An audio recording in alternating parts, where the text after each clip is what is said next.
सेवा, सुशासन आणि गरीब कल्याणाची मोदी सरकारची 11 वर्ष पूर्ण झाली आहे। आत्मनिर्भर भारत ते विकसित भारत अशा प्रकारच्या संकल्पाकडनं सिद्धीकडे जाण्याचे हे 11 वर्ष आहेत। एक अतिशय परिवर्तनशील दशक पूर्ण करून एका नव्या दशकाची सुरुवात जे भारताच्या विकासाच्या नवी वाटचाल रेखाटते आहे अशा दशकाची सुरुवात झालेली आहे आणि त्याचंही 1 वर्ष या सरकारने पूर्ण केलेलं आहे। मोदीजींच्या सरकारचं आपण जर गेल्या 11 वर्षाचं वर्णन केलं तर पारदर्शी प्रामाणिकता, प्रचंड गतिशीलता आणि निर्णयक्षम सरकार अशा प्रकारे या सरकारचं वर्णन करता येईल। भ्रष्टाचार, घोटाळे, तुष्टीकरण या गोष्टी संपवत विकास, अनुसंधान आणि सर्वसमावेशकता या आधारावर या सरकारने गेली 11 वर्ष काम केलंय। आपण महाराष्ट्राचा जर विचार केला तर मोदी सरकारच्या काळामध्ये महाराष्ट्रामध्ये रेल्वेचे 2.25 लाख कोटी रुपयाचे प्रकल्प 2.25 लाख कोटी रुपयाचे प्रकल्प या ठिकाणी सुरू आहे। आणि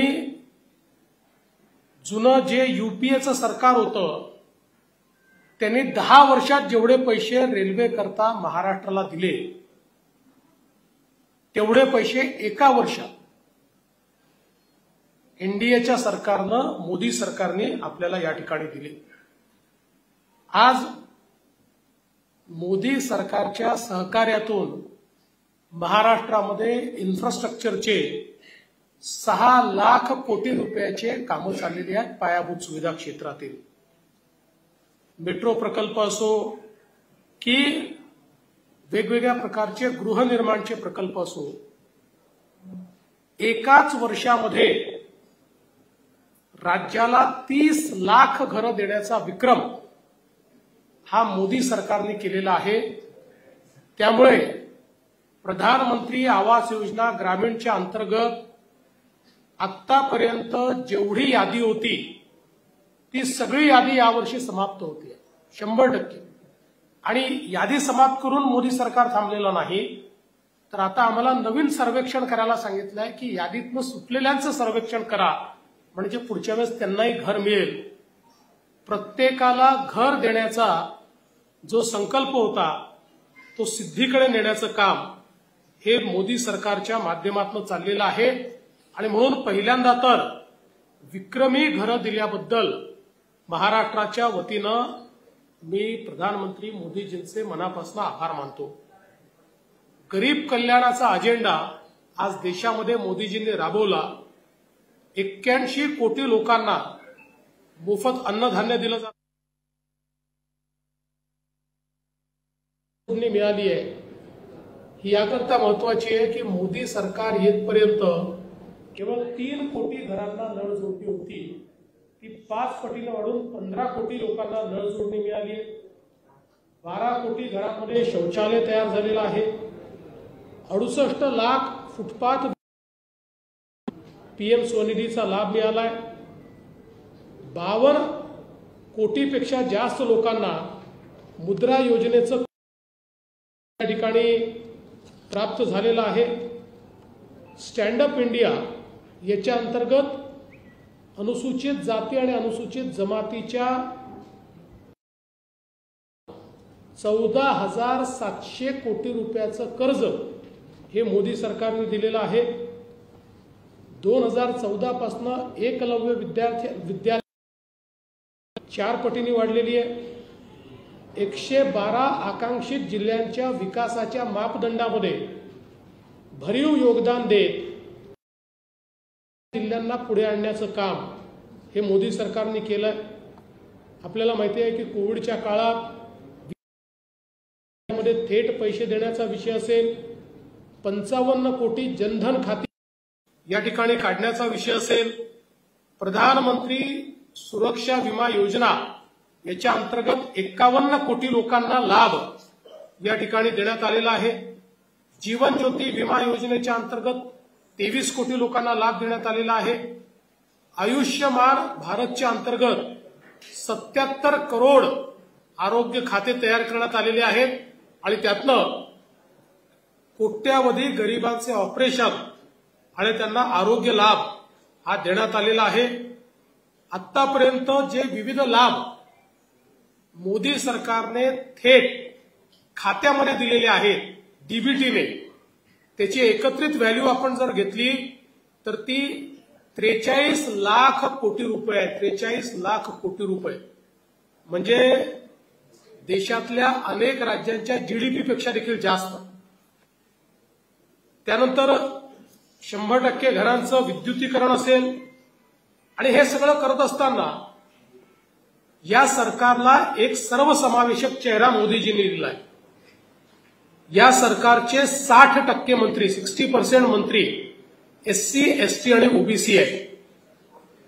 राष्ट्रीय मागासवर्ग आयोगाला संवैधानिक दर्जा असेल किंवा आपण जर बघितलं तर मोदी सरकारच्या योजनांचा लाभ हा एससी, एसटी, ओबीसीला किती प्रमाणात मिळाला तर पीएम किसान मध्ये 80% लाभार्थी एससी, एसटी, ओबीसी, प्रधानमंत्री आवास मध्ये 45% लाभार्थी एससी आणि एसटी, विविध शिष्यवृत्तीमध्ये 58% लाभार्थी एससी, एसटी, ओबीसी, मुद्रा योजनेमध्ये 51% लाभार्थी एससी, एसटी आणि ओबीसी।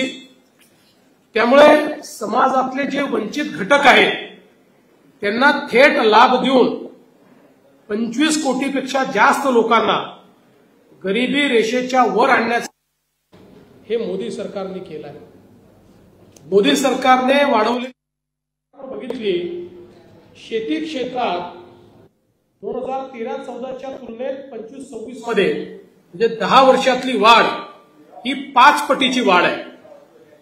2013-14 मध्ये एकूण देशाचं शेतीचं बजेट हे 27,000 कोटी होतं, ते आता 1,37,000 कोटीपर्यंत वाढवण्याचं काम करण्यात आलेलं आहे। पीएम किसानच्या अंतर्गत आतापर्यंत 11 कोटी शेतकऱ्यांना थेट त्यांच्या खात्यात 3.7 लाख कोटी रुपये हे या ठिकाणी दिले आहेत। हे आपल्याला माहिती आहे की 2009च्या निवडणुकीमध्ये युपीएचं सरकार 80,000 कोटीची कर्जमाफी केली सांगून निवडून आलं, प्रत्यक्षात 55,000 कोटीची होती। मोदी सरकारने थेट खात्यामध्ये 3,07,000 कोटी रुपये हे थेट खात्यामध्ये दिलेले आहेत। सिंचन योजनांकरता 93,000 कोटी रुपये दिले आहेत। आपल्याला माहिती आहे आपल्या महाराष्ट्रालाही जवळपास 25,000 कोटी रुपये हे सिंचन प्रकल्पांकरता मोदी सरकारने दिले आहेत। प्रधानमंत्री फसल बीमा योजनेच्या अंतर्गत 1.75 लाख कोटी रुपयाचे दावे निकाली काढले आणि एमएसपी मध्ये 11 वर्षामध्ये सातत्याने वाढ करण्यात आली आहे। उदाहरण द्यायचं झालं तर धान म्हणजे तांदूळ 1,345 रुपयावरनं 2,303 रुपये, गहू 1,350 रुपयावरनं 2,125 रुपये प्रति क्विंटल इतकी वाढ ही या ठिकाणी मोदी सरकारच्या काळामध्ये झालेली आपल्याला पाहायला मिळते। दूध उत्पादनामध्ये 14 कोटी टनावरनं आपण 23 कोटी टनापर्यंत गेलोय। मत्स्योत्पादन स्वतंत्र विभाग काढून 184 लाख टनापर्यंत आपण गेलोय। मधाची निर्यात 11 वर्षात तिप्पट झालेली आहे। इथेनॉल केवळ 38 कोटी लिटर इथेनॉल आपल्याकडे होतं, ते 440 कोटी लिटर म्हणजे जवळपास 20% ब्लेंडिंग आता आपण करतो, ज्यातनं किमान 1 लाख कोटी रुपयाचं परकीय चलन हे वाचवण्याचं काम या केंद्र सरकारच्या नीतीमुळे झालंय आणि शेतकऱ्यांना फायदा झालेला आहे। मेगा फूड पार्क केवळ 3 होते ते 24 झाले आहेत. सौर पंप जे शेतकऱ्यांना होते ते या ठिकाणी मोदी सरकार येतपर्यंत केवळ त्या ठिकाणी 1 लाखापेक्षाही कमी होते, ते आता 10 लाखाच्या वर गेले आहेत. आणि मला सांगताना आनंद वाटतो की या 10 लाखामध्ये 5 लाख एकट्या महाराष्ट्राने लावलेले आहेत. सहकार क्षेत्रामध्ये पहिल्यांदा नवीन सहकारिता मंत्रालय मोदीजींनी सुरू केलं. सहकार वर्ष लक्षात घेत नवीन राष्ट्रीय सहकार धोरण त्या ठिकाणी फ्लोट केलंय. आणि विशेषतः सहकाराच्या माध्यमातून साखर कारखानदारीला प्रचंड मदत, 50 वर्षात झाली नाही एवढी मदत, मग ती एमएसपीच्या स्वरूपात असेल, ती एफआरपीच्या स्वरूपात असेल, ती सॉफ्ट लोनच्या स्वरूपात असेल, ती इथेनॉलच्या स्वरूपात असेल, ती एनसीडीसीच्या माध्यमातून असेल, ही माननीय मोदीजींनी दिली. जवळपास 95,000 कोटी रुपये एनसीडीसीच्या माध्यमातून या ठिकाणी देण्याचं काम हे मोदी सरकारने केलंय. महिलांकरता देखील आपल्याला कल्पना आहे की मोदी सरकारने नारी शक्ती वंदन अधिनियम पारित केला, ज्याच्या अंतर्गत 2029 पासनं लोकसभेत आणि विधानसभेमध्ये 33% महिला खासदार आणि आमदार असणार आहेत. संरक्षण दलामध्ये महिला अधिकाऱ्यांसाठी कायमस्वरूपी कमिशन हे उभं केलं. सैनिकी शाळा आणि एनडीएमध्ये मुलींना आणि महिलांकरता प्रवेशाचे द्वार खुले केले. नियंत्रण रेषेवरही पहिल्यांदा महिलांची तुकडी ही त्या ठिकाणी तैनात करण्याचं काम करण्यात आलं. आज आपण पाहतोय जगामध्ये सर्वात जास्त पायलट हे भारतामध्ये आहे. आणि आपल्या भारताचा जो काही सेक्स रेशिओ आहे तो पहिल्यांदा असा झालेला आहे की 1000 पुरुषामागे 1020 महिला. त्यामुळे बेटी बचाव बेटी पढाव याचं प्रत्यंतर आज आपल्याला भारतामध्ये पाहायला मिळत आहे. प्रधानमंत्री मातृवंदना योजनेमध्ये 3.98 कोटी महिलांना लाभ मिळालाय. प्रधानमंत्री ग्रामीण आवासमध्ये 73% जी काही घरं आहेत ती महिलांच्या नावाने आहे. उज्ज्वला योजनेत 10.33 कोटी एलपीजी कनेक्शन आहे. सुकन्या समृद्धी खात्यामध्ये 4.2 कोटी आमच्या महिला आहेत ज्यांना 3 लाख कोटी रुपये त्यांच्या खात्यामध्ये मोदीजींनी दिले आहेत. लखपती दिदी 3 कोटी आता लखपती दिदी या ठिकाणी तयार झालेल्या आहेत. महाराष्ट्रातही आपण 1 कोटी लखपती दिदी बनवण्याचा निर्णय केलाय. त्यातले 50 लाख यावर्षी आपले पूर्ण होतील. 50,000हून अधिक स्टार्टअप्समध्ये आता महिला संचालक आहे. आणि भारत 2014 साली स्टार्टअपच्या इकोसिस्टीममध्ये कुठेही नव्हता. आता जगातली 2 नंबरची सगळ्यात मोठी स्टार्टअप इकोसिस्टीम भारत झालेला आहे. 3 तलाकमुळे मुस्लिम महिलांकरता एक समाज सुधारणेचं दार उघडण्यात आलेलं आहे. जवळपास 90 लाख महिलांचे बचत गट हे तयार करून 10 कोटी महिलांना त्याच्यामध्ये एंगेज करण्याचं काम हे मोदी सरकारने केलं आहे. पगारी मातृत्व रजा 12 वरनं 26 आठवडे केली आहे. सरकारी शाळांमध्ये 9.8 कोटी प्रसाधनगृह मुलींकरता बांधण्यात आलेले आहेत. माता मृत्यू दर 167 होता तो 80 वर खाली आलेला आहे. त्यामुळे मोठ्या प्रमाणात महिलांकरता मोदी सरकारने काम केलंय. युवांचा जर आपण विचार केला तर 3 दशकानंतर नवं राष्ट्रीय शैक्षणिक धोरण आलेलं आहे जे आपल्या शिक्षण व्यवस्थेतली मूळ तत्व कायम ठेवत आपल्या शिक्षण व्यवस्थेला वैश्विक करताय अशा प्रकारचं धोरण आहे. 1.60 लाख मान्यताप्राप्त स्टार्टअप मधनं 17.6 लाखाहून अधिक रोजगाराची निर्मिती झालेली आहे. पूर्वी केवळ 4 युनिकॉर्न होते ते आता 118 युनिकॉर्न झालेले आहेत. पीएम कौशल्य विकास याच्या अंतर्गत 1.6 कोटी युवांचं प्रशिक्षण झालंय. 8 नवीन आयआयएम आणि 7 नवीन आयआयटी सुरू झालेले आहेत. देशातल्या एम्सची संख्या ही तिप्पट झालेली आहे आणि 490 नवीन विद्यापीठांची स्थापना या कालावधीमध्ये झालेली आहे. आपण जर बघितलं तर एप्रिल 2020 पासनं 18 ते 28 वयोगटातील 3.45 कोटी युवा यांचे ईपीएफओ अकाउंट हे उघडण्यात आलेले आहेत. याचा अर्थ त्यांना रोजगार प्राप्त झालेला आहे. मध्यम वर्गाचा विचार देखील पहिल्यांदाच या सरकारमध्ये होताना आपण बघितला. 12,75,000 उत्पन्न हे करमुक्त करण्याचा निर्णय या सरकारने मध्यम वर्गाला दिलेला सगळ्यात मोठा दिलासा आहे. जवळपास 2,297 सरकारी सेवा उमंग ऍपच्या माध्यमातून उपलब्ध करून दिलेल्या आहेत. रखडलेल्या रिअल इस्टेट प्रकल्पांकरता 37,000 कोटी रुपयाचा फंड हा या ठिकाणी उपलब्ध करून देण्यात आलेला आहे. यूपीआयच्या वापरकर्त्यांची संख्या 46 कोटी रुपये झाली आहे आणि पूर्वीच्या काळामध्ये 2014 पूर्वी थोड्याफार प्रमाणात 5 शहरांमध्ये मेट्रो होती. त्यातल्या 2 शहरात मेजर त्याचा नेटवर्क होतं. आता 23 शहरांमध्ये देशाच्या मेट्रोचं नेटवर्क हे उभं झालेलं आहे.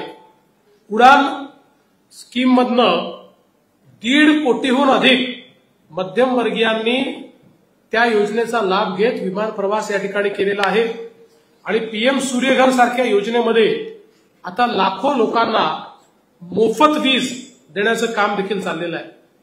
आरोग्याच्या क्षेत्रामध्ये आयुष्यमान भारतच्या अंतर्गत 9 कोटी नागरिकांना 1.3 लाख कोटीचा लाभ हा देण्यात आलेला आहे.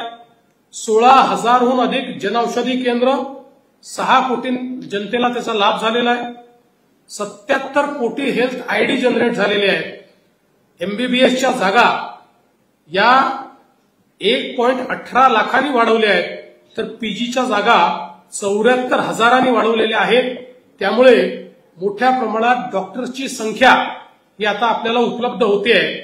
आणि ई संजीवनीमधनं 37 कोटी नागरिकांना टेलिचिकित्सा देण्याचं काम हे देखील मोदी सरकारने या ठिकाणी केलं आहे. खरं म्हणजे राष्ट्र प्रथम अशा प्रकारच्या भूमिकेतनं मोदी सरकारने काम केलं आणि म्हणूनच ऑपरेशन सिंदूर हा आत्मनिर्भर आणि स्वाभिमानी भारताचं ऑपरेशन म्हणून भारताच्या इतिहासामध्ये लिहिला जाईल. संरक्षणाच्या स्वदेशीकरणामध्ये 5,000 असे उपकरणं जी आपण आयात करत होतो ती 100% आता भारतामध्ये बनतात आणि आपण त्याचं निर्यात करतो. संरक्षण दलासाठी आपल्या स्टार्टअप आणि एमएसएमई मधनं भारतातल्या केंद्र सरकारने 24,000 कोटी रुपयाची खरेदी केली आहे. म्हणजे आपली आत्मनिर्भरता त्यातनं दिसते. आणि आता ज्या काही आपल्या ऑर्डन्स फॅक्टरी आहे यातल्या 7 ऑर्डन्स फॅक्टरी या सार्वजनिक उपक्रमाच्या माध्यमातून नव पद्धतीची संरक्षण सामग्रीचं उत्पन्न त्या करतायत आणि त्यातल्या 6 नफ्यात आहे. आपण आता त्यातनं एक्सपोर्ट करतो. संरक्षण निर्यातीमध्ये 34 पट वाढ झालेली आहे आणि संरक्षण क्षेत्रामध्ये 74% एफडीआय आलेला आहे. ऑपरेशन कावेरी सारखं ऑपरेशन राबवून सुदानमधनं 3,000 भारतीय आपण परत आणले. युक्रेनमधनं 23,000 भारतीय सुरक्षित परत आणले. त्यामुळे एकूणच भारतीयांचं महत्व, भारतीय पासपोर्टचं महत्व, भारतीयांच्या जीवनाचं महत्व हे ओळखून त्या प्रकारचं काम आपण केलं आहे. चंद्रयान 3 भारतासाठी एक ऐतिहासिक क्षण. 23 ऑगस्ट आता राष्ट्रीय अंतरिक्ष दिवस म्हणून आपण मनवतो. भारताने जे जपानलाही जमलं नाही ते त्या ठिकाणी करून दाखवलेलं आहे. 370 कलम रद्द करून काश्मीरमध्ये एक परिवर्तन आणण्याचं काम हे देखील मोदी सरकारने केलं आहे. यासोबत आपल्याला माहिती आहे की एक शक्तिशाली भारत मोदी सरकारने तयार केलाय. आता जगातली 4थ्या क्रमांकाची सगळ्यात मोठी अर्थव्यवस्था आपण झालो आहोत आणि पुढच्या 3 वर्षामध्ये जगातली 3ऱ्या क्रमांकाची सगळ्यात मोठी अर्थव्यवस्था भारत होणार आहे. आज जगातला जेवढा डिजिटल व्यवहार होतो त्यापैकी 49% डिजिटल व्यवहार हा एकट्या भारतामध्ये होतो. भारतामध्ये येणाऱ्या फॉरेन डायरेक्ट इन्व्हेस्टमेंटमध्ये 26% वाढ झालेली आहे. आणि यामध्ये आपल्याला माहिती आहे की लीडर महाराष्ट्र आहे. देशाच्या एकूण गुंतवणुकीच्या 31% गुंतवणूक एकट्या महाराष्ट्रामध्ये आलेली आहे.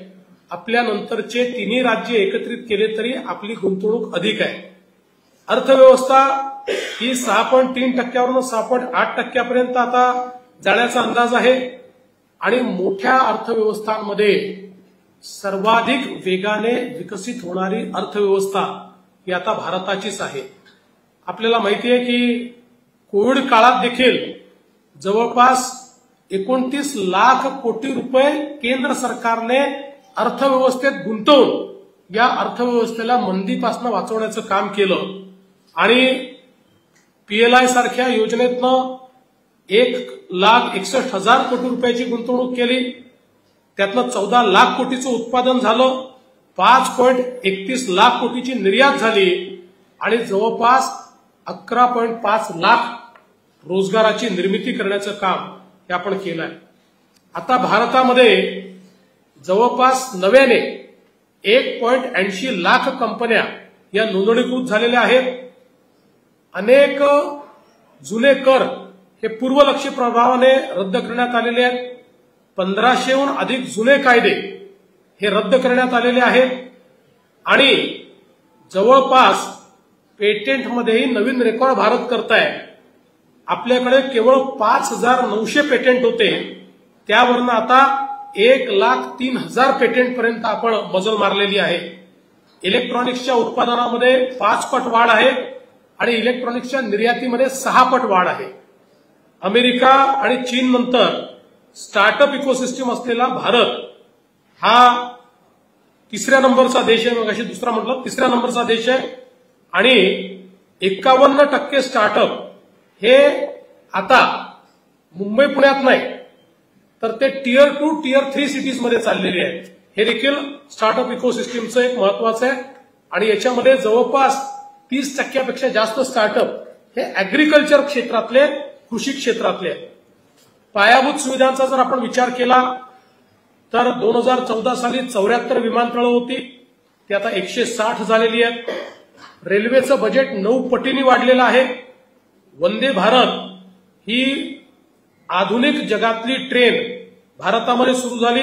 आता 136 रेल्वे सुरू आहेत, लवकरच 400 पर्यंत पोहोचणार आहेत.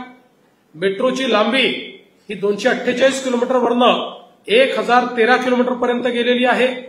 अमृत भारतमध्ये आपल्याला माहिती आहे सगळ्या स्टेशन्सचं त्या ठिकाणी एक पुनर्निर्माण होतो आहे. 103 त्यातल्या स्थानकांचं उद्घाटन झालंय, यातले 15 महाराष्ट्रातले आहेत. आणि हे स्टेशन जाऊन पाहिल्यानंतर एअरपोर्ट सारखा भास त्या ठिकाणी व्हावा अशा प्रकारचे स्टेशन्स हे तयार होत आहेत. 2025 मध्ये हायवे महामार्ग जे आहे ते प्रतिदिन 24 किलोमीटर 34 किलोमीटर आपण करतो, जे पूर्वी 7 किलोमीटर व्हायचे, 34 किलोमीटर प्रतिदिन. आणि 5 वर्षामध्ये 3600 किलोमीटरचा हायस्पीड कॉरिडॉर आपण तयार केलेला आहे. अमृत 1 आणि अमृत 2 मधनं 6,933 पिण्याच्या पाण्याचे आणि सिवेजचे प्रकल्प आपण पूर्ण केलेले आहेत. जवळपास 3,96,000 किलोमीटरचे ग्रामीण रस्ते हे आपण त्या ठिकाणी तयार केलेले आहेत. 2,14,000 ग्रामपंचायती ऑप्टिकल फायबरने जोडलेल्या आहेत. आणि हरित ऊर्जेमध्ये 3 पटींनी वाढ झालेली आहे. 76 गिगावॉटवरनं 228 गिगावॉट पर्यंत आपण पोहोचलो. सौर ऊर्जेमध्ये 37 पट वाढ आहे. पवन ऊर्जेत 3 पट वाढ आहे. हायड्रोमध्ये जवळपास 5 पट वाढ आहे. आण्विक ऊर्जेत 84% वाढ आहे. त्यामुळे रिन्युएबल सोर्सेसमध्ये मोठ्या प्रमाणात आपण वाढ केलेली आहे. महाराष्ट्रातही आपण 16%वरनं 25%वर पोहोचलो आणि 2030 पर्यंत 52%वर आपण पोहोचणार आहोत. मोदीजींनी सातत्याने विकास भी और विरासत भी अशा प्रकारचा विषय मांडलेला आहे. प्रसाद योजनेच्या अंतर्गत सांस्कृतिक ठिकाणांच्या वारशाकरता 1899 कोटी रुपये हे मोदीजींनी दिले आहेत. काशी विश्वनाथ कॉरिडॉर असेल, सोमनाथ मंदिराचं पुनर्निर्माण असेल, केदारनाथ पुनर्विकास असेल, चारधाम कनेक्टिव्हिटी असेल, अयोध्येतलं श्रीराम प्रभूंचं मंदिर असेल. एवढंच नाही तर भारतातनं जुन्या काळात चोरून नेलेल्या किंवा पळवून नेलेल्या कलाकृती 442 अशा प्रकारच्या अमूल्य मूर्त्या आपण त्या ठिकाणी परत आणल्या. म्हणजे आपण स्वतंत्र झाल्यापासून आतापर्यंत त्याचा पाठपुरावा करत होतो. मोदीजी येण्यापूर्वी फक्त 13 अशा प्रकारचे आपले ठेवा परत आला होता, पण गेल्या 10 वर्षात 642 त्यांनी परत आणलेले आहेत. त्याचप्रमाणे आपल्याला माहिती आहे की भारतीय स्वातंत्र्याचा अमृत महोत्सव आणि भारताच्या संविधानाचा अमृत महोत्सव हा आपण या ठिकाणी साजरा करतो. त्यातनं स्वातंत्र्य आणि संविधान हे शेवटच्या माणसापर्यंत पोहोचवण्याचा उपक्रम आपण त्या ठिकाणी केलेला आहे. करतार साहिब कॉरिडॉर असेल किंवा हृदय योजनेच्या अंतर्गत 12 हेरिटेज शहरांचा विकास असेल, वक्फ संशोधन विधेयक असेल, अशा अनेक गोष्टी विकास भी विरासत भी या अंतर्गत माननीय मोदीजींनी केलेलं आपल्याला पाहायला मिळतात. खरं म्हणजे इतकं जास्त स्टॅटिस्टिक्स मी आपल्याला सांगितलेलं आहे, त्याच्या 3 पट स्टॅटिस्टिक्स माझ्याकडे अजून आहे, पण आता ते सांगून मी तुम्हाला आर्टिफिशियल इंटेलिजन्सच्या पलीकडे नेऊ इच्छित नाही. पण एवढंच सांगू इच्छितो की एक बदललेला भारत, एक बदललेली कार्यसंस्कृती ही मोदीजींच्या काळामध्ये आपल्याला पाहायला मिळते. आज मुंबईसह महाराष्ट्राचं झालेलं परिवर्तन हे देखील मोदी सरकार आल्यानंतरच होऊ शकलेलं आहे. आपले सगळे महत्वाचे प्रकल्प, मेट्रोचे असो, कोस्टल रोडचे असो, अटल सेतूचा असो, नवी मुंबई एअरपोर्टचा असो, वाढवण बंदराचा असो, धारावीचा असो, मुंबई आणि MMR रिजन मधले सगळे प्रकल्प जे 40 वर्ष अडकलेले होते, हे सगळे मोदी सरकार आल्यानंतर खुले झाले आणि ते प्रकल्प आज पूर्ण देखील होत आहेत. आणि म्हणून एक अतिशय प्रगतिशील आणि त्याचवेळी सर्वसमावेशक अशा प्रकारचं सरकार दिल्याबद्दल माननीय प्रधानमंत्री मोदीजींचे आणि त्यांच्या संपूर्ण मंत्रिमंडळाचे मी आभार देखील मानतो आणि त्यांचं अभिनंदन देखील करतो. हिंदी में बाद में आता हूं.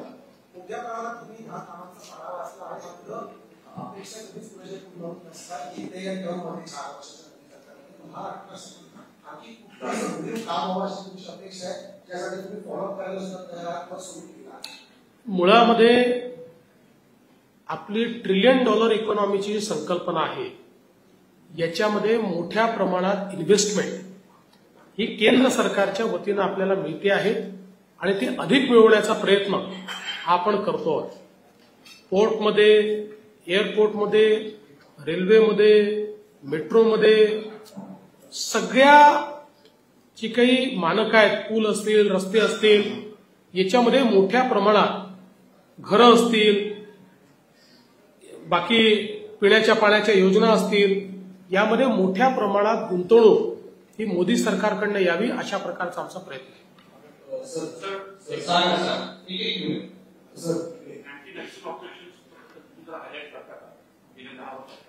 अगदी 100% मला असं वाटतं की अँटी नक्षल ऑपरेशन मध्ये या सरकारचं काम हे इतिहास लिहिणारं काम आहे.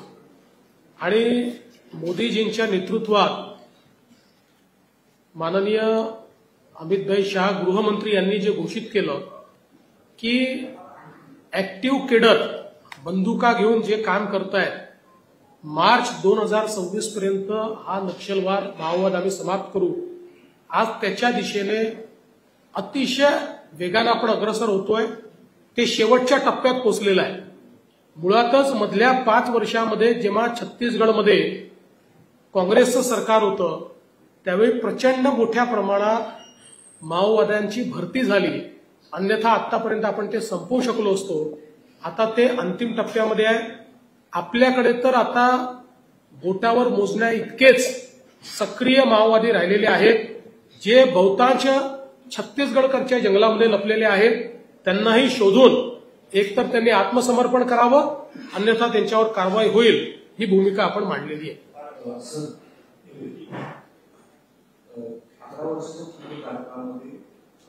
सांगितले की महाराष्ट्र आवर्जून आलं आणि प्रकल्प महाराष्ट्राच्या पण तरी देखील 2 गोष्टी उपस्थित विरोधकांचं काय म्हणणं आहे की महाराष्ट्र वाटण्या करतो हा डायरेक्शन जो आहे तो वारंवार केला जातो. याबाबत ते सांगतात. आणि दुसरी गोष्ट, आज पुण्यामध्ये काही सुप्रेश्वर सांगत होत्या, भाषण करत होत्या, त्यांनी सांगितलं की परदेशामध्ये सुद्धा प्रत्येक युनिव्हर्सिटी याच्याबरोबरच पंतप्रधान मोदींचे सुद्धा कौतुक आवर्जून परदेशातील लोक करतात.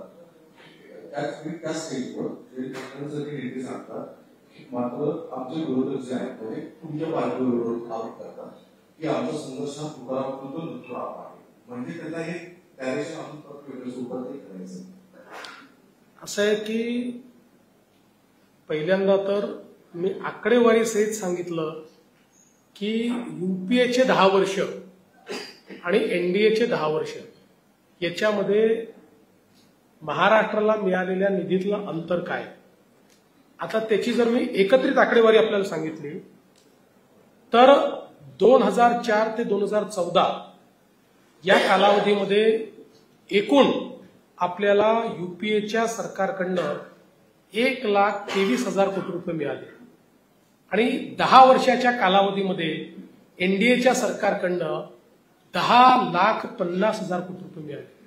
म्हणजे 1 लाख आणि 10 लाख हा फरक आपण जर लक्षात घेतला तर 10 पट जास्त पैसे केंद्र सरकारने महाराष्ट्राला या 10 वर्षात दिलेले आहेत. तेव्हा या पहिल्या प्रश्नाचं उत्तर आहे. दुसरं, मला असं वाटतं की या ठिकाणी सुप्रियाताईंनी जे सांगितलं ते सत्य आहे. आज जगामध्ये कुठल्याही देशात गेलं तर मोदीजींच्या नावाचा बोलबाला आहे. जगामधले सगळे नेते हे आज मोदीजींचं आदराने नाव घेतात आणि जगाच्या मोदीजी आणि भारत हे एक असं समीकरण झालंय की मोदीजी कॅनडाला जाणार नाहीत अशी बातमी आल्याबरोबर कॅनडाचे राष्ट्रपती किंवा प्रधानमंत्री हे फोन करून निमंत्रित करतात. कारण त्यांना माहिती आहे की तो जो काही G7 का कुठला जो ग्रुप आहे, जर मोदीजी गेले नाही तर त्या ग्रुपला अर्थ उरणार नाही. ही मोदीजींनी हे कमवलेलं आहे. आता जयंत पाटलांचा जोपर्यंत संबंध आहे त्यांचा संबंध तुकारामांची नाही, त्यांचा संबंध नाथुरामांची नाही, त्यांचा सध्या प्रॉब्लेम आयाराम गयारामची. सर या 11 वर्षाच्या काळामध्ये ऑपरेशन सिंदूर झालेलं आहे. त्यानंतर भारतचे तिकडे ऑपरेशन सिंदूर झालेलं आहे सर. त्यानंतर 7 शिष्टमंडळ म्हणजे खासदारांच्या वेगवेगळ्या देशांमध्ये पण गेले सर. अशी आता चर्चा सुरू झाली आहे की ऑपरेशन सिंधू नंतर पीओके घ्यायसाठी काही होणार आहे का. एक प्रश्न सर. आणि तुम्ही सांगितलं की रेल्वेला 1.25 लाख कोटी मिळाला आपण महाराष्ट्राला. आता सर जे घटना झाली आहे मुंब्रामध्ये तो त्यापुढे आपण अशी घटना नाही होणार. स्टेट गव्हर्नमेंटकडून काय सेंट्रल गव्हर्नमेंट काय मागणी असणार आहे. पहिली गोष्ट तर तुम्ही पीओकेच्या संदर्भात जे विचारलं ते सांगण्याचा कॉन्फिडन्स माझा नाही आहे, कारण मी एका राज्याचा मुख्यमंत्री आहे. पण माझी इच्छाही तुमच्याप्रमाणे आहे, माझी अपेक्षाही तुमच्याप्रमाणे आहे की पीओके हा भारताचाच भाग आहे आणि तो अधिकृतरित्या भारताचा भाग झाला पाहिजे. दुसरा प्रश्न महत्वाचा आहे. कालची घटना अतिशय गंभीर आहे. आज सकाळी काही माध्यमांमध्ये मी बघत होतो की रेल्वे मंत्र्याची असंवेदनशीलता आहे वगैरे. मुळात काल रेल्वे मंत्री माझ्याशी जवळपास 1 तास चर्चा करत होते. त्यातल्या अडचणी काय आहेत याही त्यांनी समजावून सांगितल्या, उपाययोजना काय आहेत याही त्यांनी सांगितल्या. आणि आपण जर बघितलं तर सबअर्बन रेल्वेवरही सर्वात जास्त गुंतवणूक ही मोदी सरकारच्या काळात झाली आहे. पॅसेंजर अम्युनिटीजमध्येही पॅसेंजर सेफ्टीमध्येही मोठ्या प्रमाणात झालेली आहे. तथापि कालची घटना ही गंभीरच आहे आणि आजही आपलं मेट्रोचं नेटवर्क पूर्ण न झाल्यामुळे अजूनही सबअर्बन रेल्वेमध्ये ओव्हर क्राउडिंग आहे. त्यामुळे ऍडिशनल ट्रेन्स कशा आणता येतील हा एक महत्वाचा प्रश्न आहे. पॅसेंजर सेफ्टी करता आता जसं काल त्यांनी सांगितलं की आम्ही दरवाजे लावण्याचा विचार करतो. लगेच दरवाजे लावले तर लोक गुदमरतील. आता एवढं सरकारला समजतं डिझाईन करताना की जर दरवाजे लावले तर व्हेंटिलेशनची व्यवस्था करावी लागेल. बिना व्हेंटिलेशनचे तर दरवाजे काही सरकार लावणार नाही. म्हणजे तेवढं तर निश्चितपणे डिझाईन डोकं हे सरकारकडे आहे.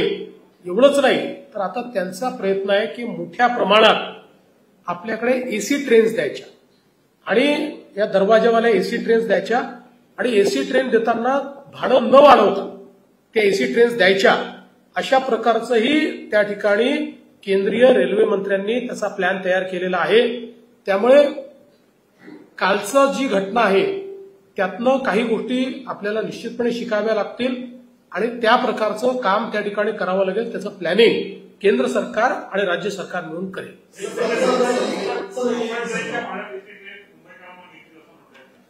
अशा प्रकारचा प्रयत्न आहे. कारण मी तुम्हाला एक सांगतो की आता एक प्रकारे म्हणजे हे तयार होणार आहे की आपल्या मेट्रो या अतिशय चांगल्या त्या एसी आणि लोकल ट्रेन म्हणजे लोकल ट्रेनमध्ये ट्रॅव्हल करणारा नागरिक हा दुय्यम नाही ना, म्हणून त्यालाही एसी मिळावी आणि त्याच फेअरमध्ये मिळावी असा आमचा आग्रह आहे.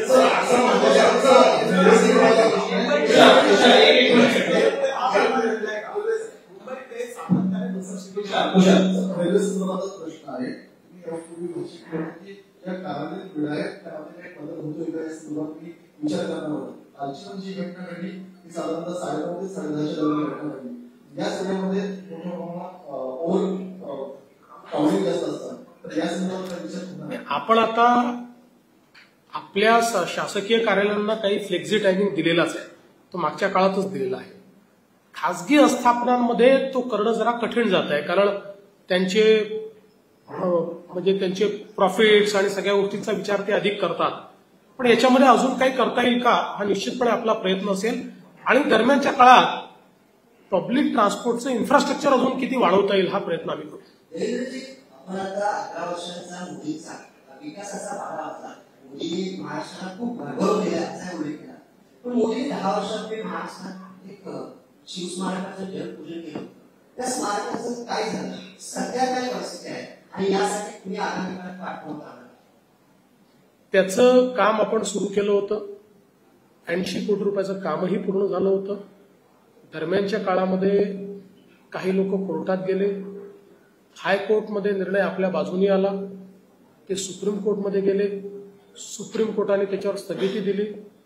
बऱ्याच काळ सुप्रीम कोर्टामध्ये आम्ही प्रयत्न करत होतो केस लागावी, ती लागत नव्हती.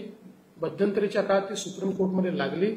सुप्रीम कोर्टाने सांगितलं की जे मुद्दे उपस्थित केलेले आहेत त्याच्यावर पुन्हा हायकोर्टानेच विचार करावा आणि म्हणून त्यांनी ते हायकोर्टमध्ये परत पाठवलेली आहे. आता आम्ही हायकोर्टमध्ये अर्ज केलेला आहे, विनंती केली आहे की हायकोर्टाने ती सुनावणीला घ्यावी. काँग्रेसचे नेते राहुल गांधी वारंवार ईसीआयवर आरोप करतात आणि त्यांचं म्हणणं आहे की ईसीआय उत्तर देत नाहीये तर भाजपाचे नेते उत्तर देत आहेत. त्याबद्दल काय सांगा? पहिल्यांदा तर ईसीआयने पण उत्तर दिलं आणि ईसीआयने त्यांना स्पष्टपणे सांगितलं तुम्हाला जे जे पाहिजे ते पब्लिक डोमेनमध्ये आहे. माझा त्यांना सवाल आहे की त्यांना जर ईसीआयकडनं उत्तर पाहिजे तर ते भाजपवर का आरोप करतात?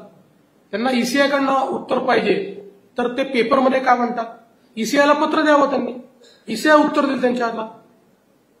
ईसीआयला ते याकरता पत्र देत नाही की या सगळ्या गोष्टी त्यांनी यापूर्वीच ईसीआयला माहितीच्या अधिकारात विचारल्या आणि 60 पानाचं उत्तर ईसीआयने त्यांना दिलं आणि त्यांनी त्यांचं तोंड बंद झालं. त्याच्यावर त्यांच्याकडे काहीच उरलं नाही. माझा त्यांना खुला आव्हान आहे की जे 60 पानाचं उत्तर तुम्हाला मिळालेलं आहे त्यातली डिस्क्रिपन्सी दाखवा. आता मी त्याच्या पलीकडे जाऊन सांगतो, विचारतो. आपल्याला इलेक्शनची पद्धत माहिती आहे. प्रत्येक पक्षाचा बीएलए असतो. काँग्रेस पक्षाचा बीएलए आहे प्रत्येक बूथवर. मतदार यादी तयार करण्याच्या कामामध्ये बीएलएचा सक्रिय सहभाग असतो. त्यामुळे ती मतदार यादी काय होते बीएलएला काँग्रेसच्या माहिती आहे. प्रत्येक मतदार यादी तयार झाल्यानंतर त्याची प्रत मोफत त्या पक्षाला आणि बीएलओला मिळते.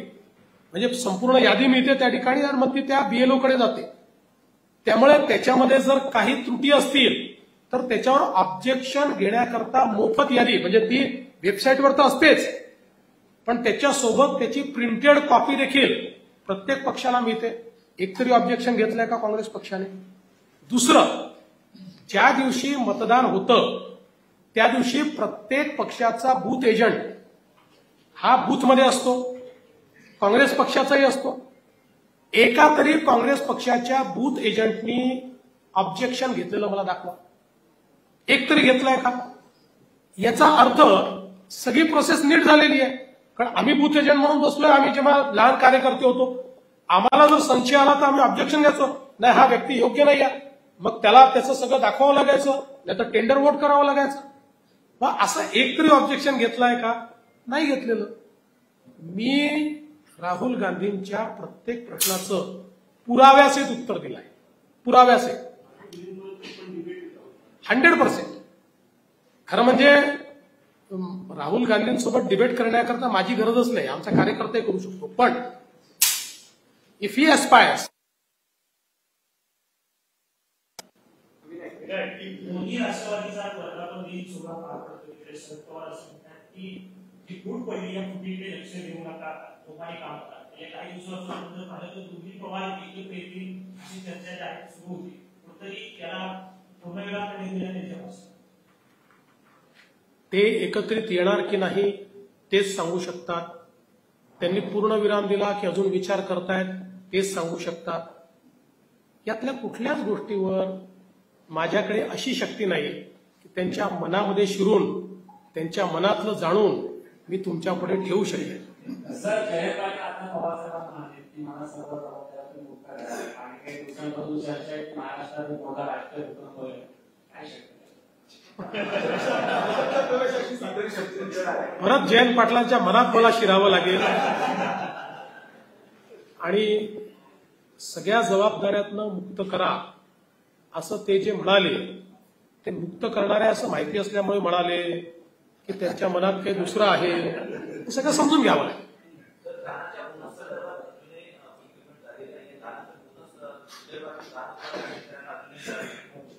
धानाच्या बोनसची फाईल ही अंतिम टप्प्यामध्ये आहे, ती फायनान्सकडे गेलेली आहे. लवकरच फायनान्स त्याचे पैसे रिलीज करेल.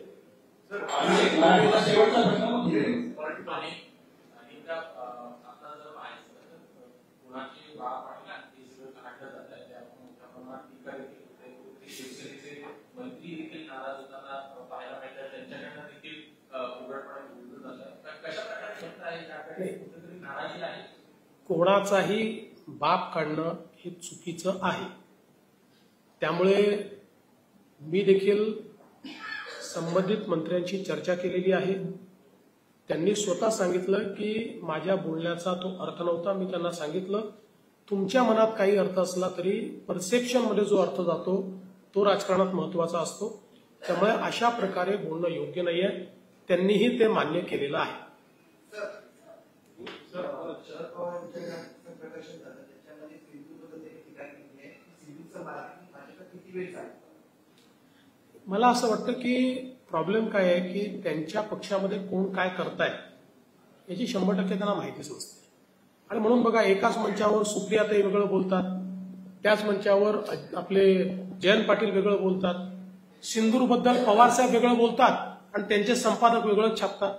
त्यांच्याकडे सामनासारखे संपादक आहेत की नाही मला माहित नाही, पण जे कोणी संपादक असतील ते वेगळंच छापतात. त्याच्यामुळे हा त्यांचा अंतर्गत विषय आहे. बघा, ऑपरेशन सिंदूर भारताकरता स्वाभिमानाची गोष्ट आहे आणि आपल्या जवानांच्या बद्दल आपल्या सेनेच्या बद्दल स्वाभिमान बाळगणं ही योग्यच आहे. याच्यावर कोणी प्रश्नचिन्ह निर्माण करू शकत.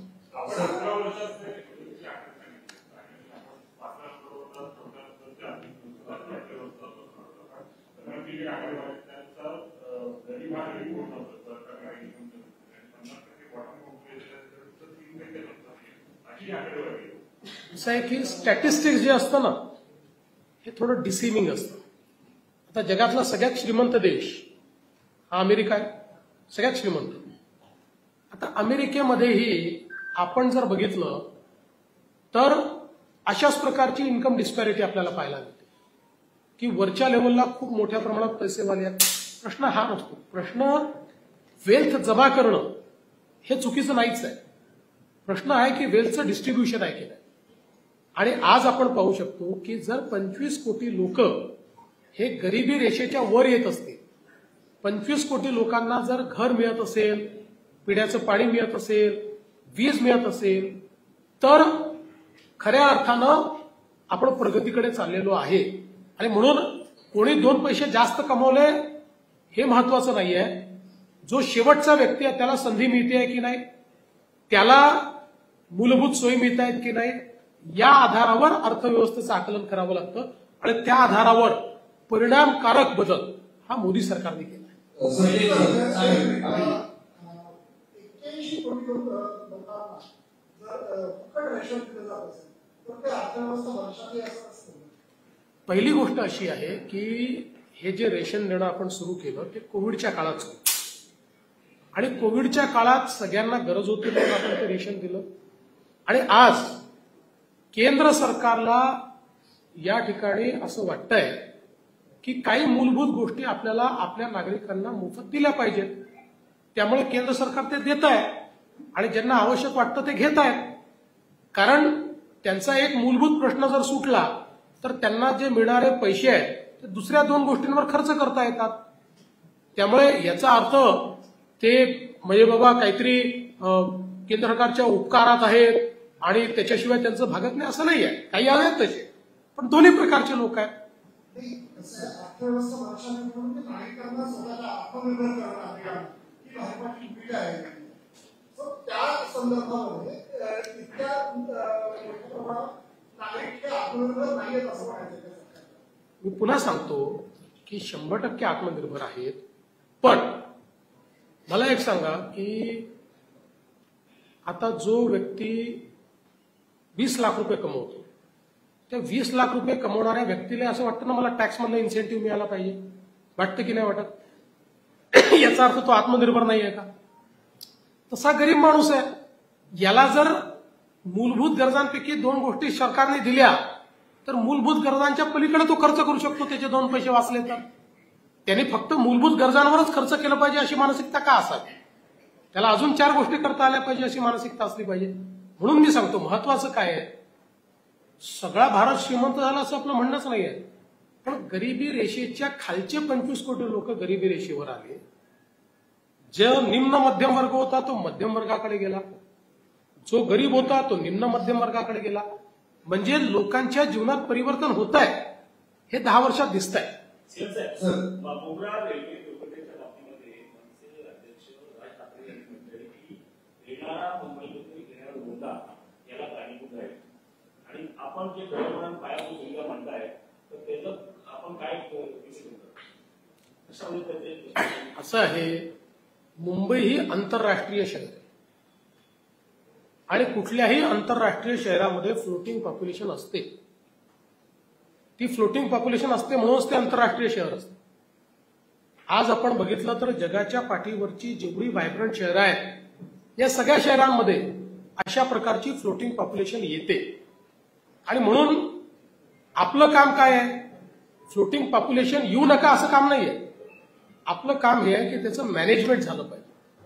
त्याचा जी काही तिथली मूळ पॉप्युलेशन आहे त्याच्यावर ताण पडू नये या दृष्टीनं आपण काम केलं पाहिजे. तेच आम्ही करण्याचा प्रयत्न करतो.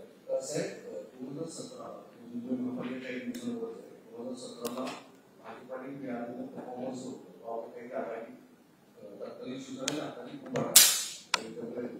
आता परिस्थिती तर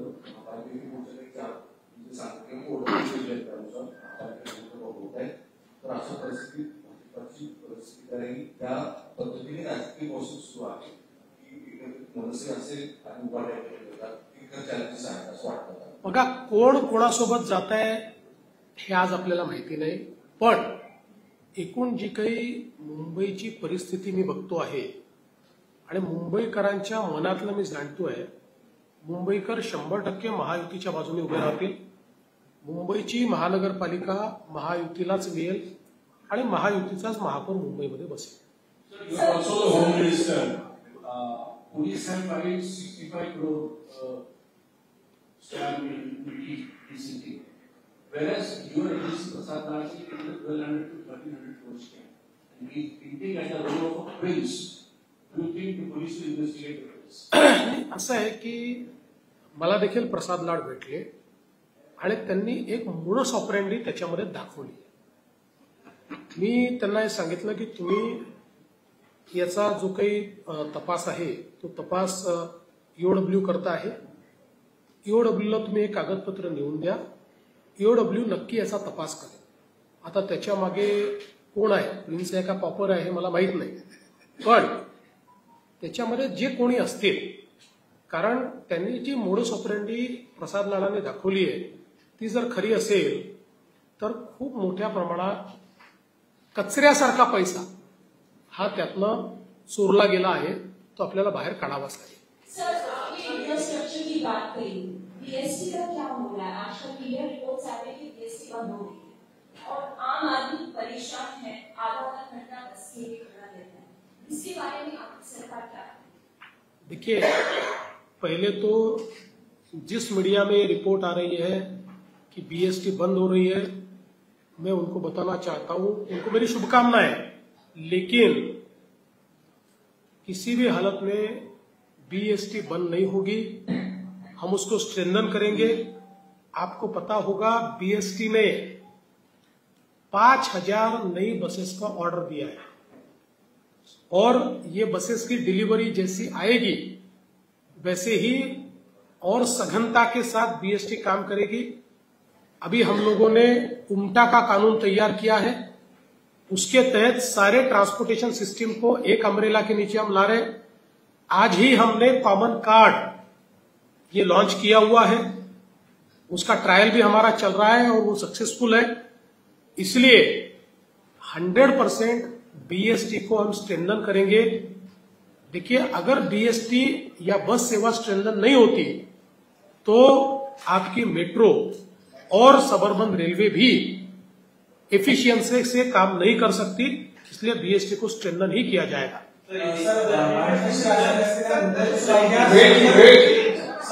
मुंबई पासून 70 किलोमीटर वरती पंजाब शॉपिंग काम आहे आणि त्या ठिकाणी त्या गावाला इस्लामिक स्टेट म्हणून घोषित केलं जातं.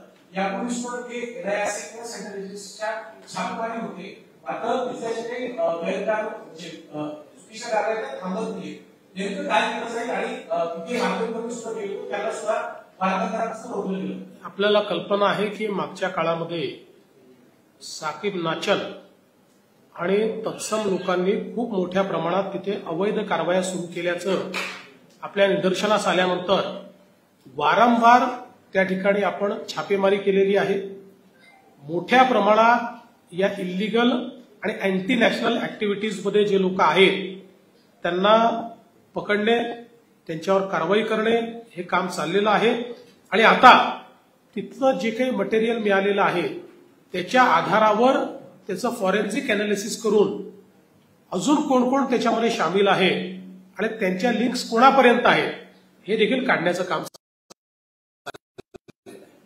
सर, 2 सवाल है. कल जिस मुंबई में एक्सीडेंट हुआ है, वैसे एक्सीडेंट ना हो, इसलिए सेंट्रल गवर्नमेंट और महाराष्ट्र गवर्नमेंट मिलकर क्या कर रही है? कोई पर डे 80 लाख लोग कमाने से लोगों के बीच में हैं. देखिए, पिछले 11 सालों में मोदी सरकार ने मुंबई की सबअर्बन रेलवे में बड़े पैमाने पर इन्वेस्टमेंट किया है.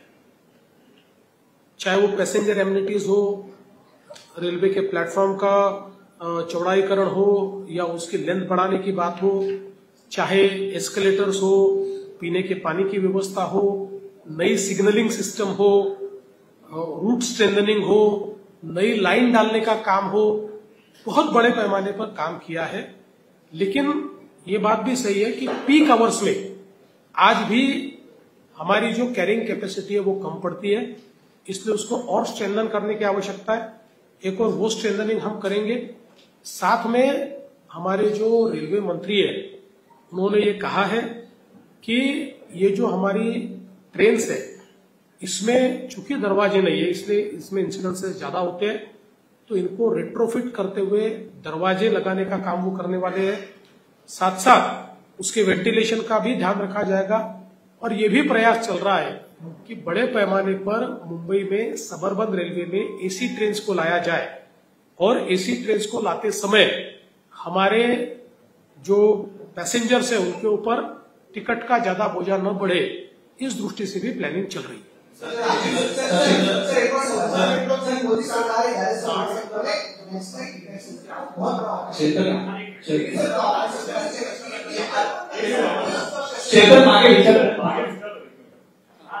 मोदी सरकार के कार्यकाल में माओइज्म पर बहुत ही इफेक्टिव काम हुआ है।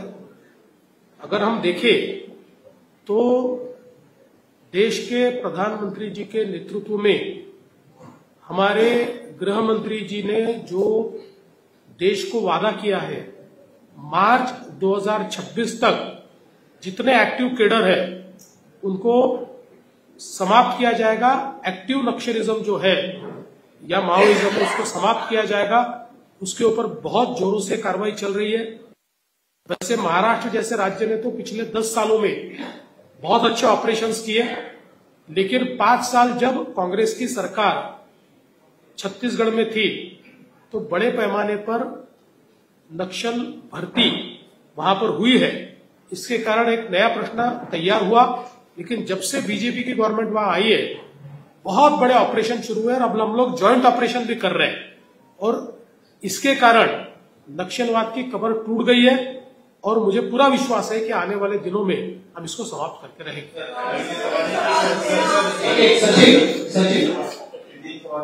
राहुल गांधी बार-बार महाराष्ट्र चुनाव आयोग पर सवाल उठा रहे हैं, चुनाव आयोग एक्सप्रेशन दे रहा है, माहौल को इस तरह के सवाल उठा रहे हैं, उस पर अपने एक्टिव कराने का वो न्यूज रही है। दूसरी बात कि G7 में जिस तरह से मोदी जी को टारगेट किया गया, लेकिन जब कनाडा के राष्ट्रपति ने भी कहा कि मोदी जी को इनवाइट करना है और उनके बिना ये सक्सेसफुल होगा, उसको लेकर ऑपरेशन सिंदूर को लेकर जो सवाल उठाए उनको क्या कहना है?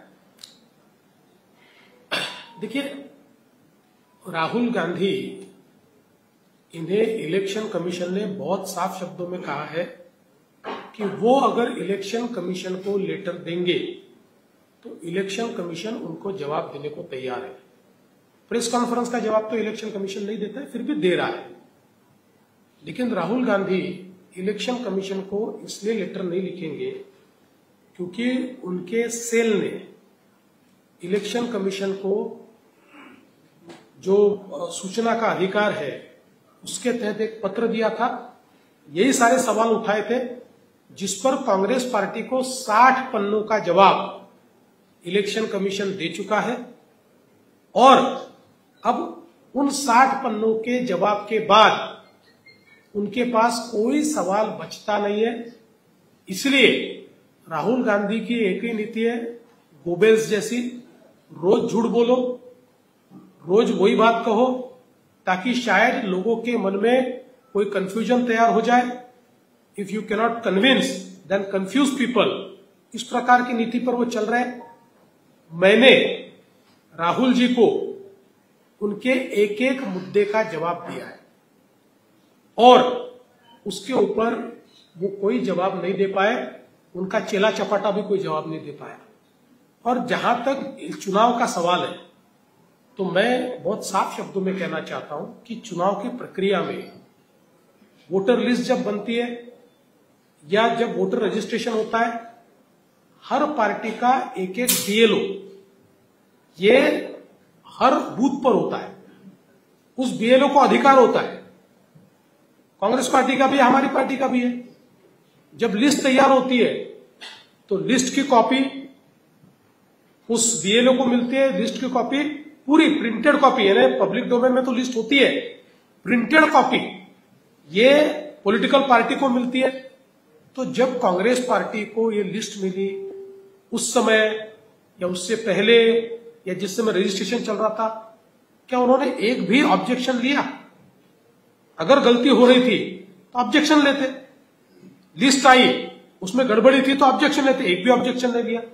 चुनाव के दिन जब चुनाव की प्रक्रिया चलती है उस समय हर बूथ में पॉलिटिकल पार्टी का एक एक रिप्रेजेंटेटिव रहता है। उनका भी रिप्रेजेंटेटिव था। पूरे चुनाव में उनके रिप्रेजेंटेटिव ने एक खत दिया, एक पत्र दिया, एक ऑब्जेक्शन लिया, 4 लाइन लिख कर दी कि गलत हो रहा है, ज्यादा लोग आ रहे हैं, गड़बड़ियां हो रही है, कुछ भी। तो इसका मतलब यह है कि अब अपनी हार को छुपाने के लिए बहाने ढूंढने का काम वो कर रहे हैं। इसलिए मैं बार बार कहता हूं कि जब तक राहुल गांधी ये आत्मावलोकन नहीं करेंगे तब तक उनकी पार्टी जीत नहीं सकती।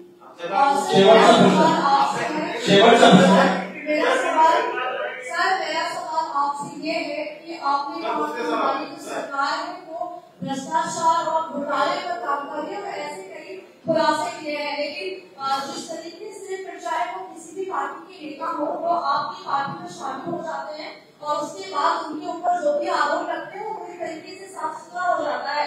क्या वो भ्रष्टाचार या घोटाले नहीं करते? ये मेरा पहला सवाल है। और दूसरा सवाल मेरा आपसे धारावी के पुनर्विकास को लेकर है। आपकी सरकार बार बार कह रही है कि हम धारावी का पुनर्विकास करेंगे, लेकिन वहाँ की जनता का ये कहना है कि उनका पुनर्विकास नहीं होगा, बल्कि ये पूरा का पूरा जो प्रोजेक्ट है वो अडानी के हाथ में जाएगा। आपके दूसरे सवाल का पहले जवाब देता हूं। आपने जो कहा वो जनता का कहना नहीं है, कांग्रेस के नेताओं का कहना है। जनता इस प्रोजेक्ट के साथ है और जनता ने इसको पूरा समर्थन दिया है। केवल समर्थन नहीं दिया, वहां की जनता ने धारावी प्रकल्प के समर्थन में मोर्चा भी निकाला है। इसलिए 4 कांग्रेस के लोग अगर इस प्रकल्प का विरोध करते हैं तो जनता विरोध में है, ऐसा समझने का कारण नहीं है। और देश का सबसे बड़ा अर्बन ट्रांसफॉर्मेशन ये धारावी प्रोजेक्ट है, हम उसको करके दिखाएंगे। वहां की जनता को, जितने वहां पर लीगल लोग रहते हैं, ऐसे सबको धारावी में ही मकान मिलेगा, उनका उद्योग भी धारावी में ही लगेगा। और जो लोग सूची के बाहर है फिर भी वहां रहते हैं, उनको भी मकान दिया जाएगा, किसी को छोड़ा नहीं जाएगा। करीब 8 से 10 लाख लोगों को मकान देने का दुनिया का सबसे बड़ा प्रकल्प ये होने वाला है। कुछ लोग चाहते ही नहीं है कि गरीबों का विकास हो। कुछ लोगों को पता है कि गरीबों को गरीब रखकर ही राजनीति की जाती है, जैसे 50 साल कांग्रेस ने की, इसलिए वो उनको गरीब ही रखना चाहते हैं, उनको बेघर ही रखना चाहते हैं। जहां तक आपके पहले सवाल का जवाब देना है, मैं आपको पूछना चाहता हूं कि हमारी पार्टी में कोई आया और उसकी केस समाप्त हो गई, ऐसा कोई हुआ नहीं। क्योंकि केस समाप्त करना ये सरकार के हाथ में नहीं होता है। केस जो होती है वो कोर्ट चलाता है, किसी को सजा कोर्ट से होती है, कोई एक्विट भी कोर्ट से होता है। इसलिए हमने किसी को अपनी पार्टी में लेकर उसकी केस वापस ली, ऐसा कोई उदाहरण नहीं।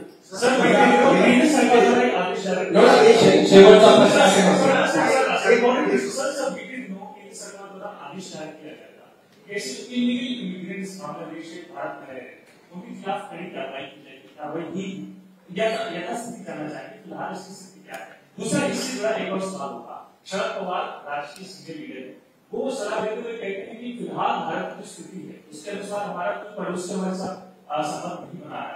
बांग्लादेश का फॉर्मेशन हमने की, स्थापना हमने की, आज वो भी हमारे साथ नहीं। अगर किसी तरीके से राजनीति चलती है उसका खामियाजा आने वाले दिनों में भारत को होगा।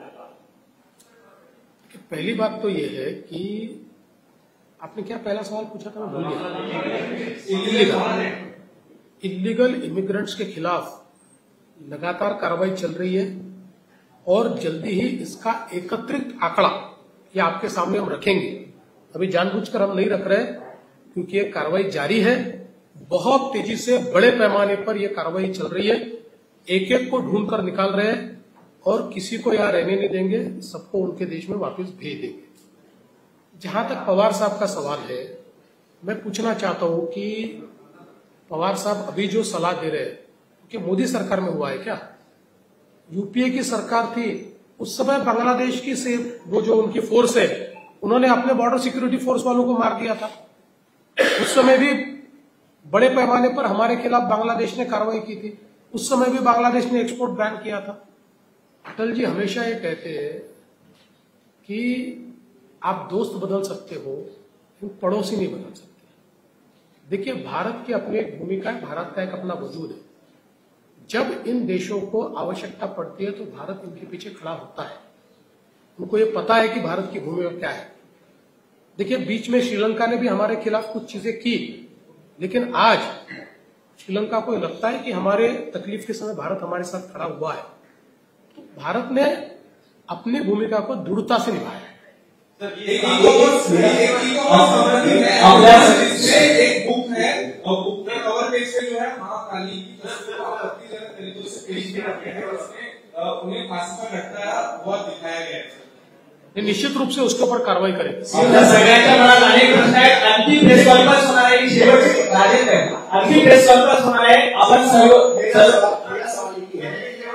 पेट्रोल और डीजल सेंट्रल गवर्नमेंट ने जीएसटी को बैठक की, कई बार ये राज्यों की बैठक होती, पेट्रोल और डीजल को उसको लेकर के क्या स्टेटस? देखिए, महाराष्ट्र ने अपनी भूमिका बार बार रखी है कि पेट्रोल और डीजल को जीएसटी में शामिल करने में हमें कोई आपत्ति नहीं है, लेकिन इसमें जो काउंसिल है उस काउंसिल में सारे राज्यों का जब तक एकमत नहीं होता तब तक ये हो नहीं सकता। कई राज्य इसका विरोध कर रहे हैं, इसलिए बात रुकी हुई है।